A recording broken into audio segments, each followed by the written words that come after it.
تعيش شمس الأغنية اللبنانية نجوى كرم حالة من الصدمة بعد رحيل شقيقها منذ أيام، حيث أصيب بذبحة قلبية مفاجئة.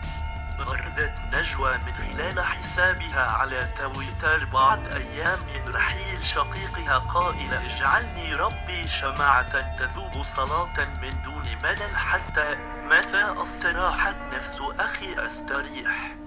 يذكر أن هناك عددا كبيرا من الفنانين حرصوا على تقديم واجب العزاء للنجوى، ومنهم هيفاء وهبي وإليسا ونوال الزغبي.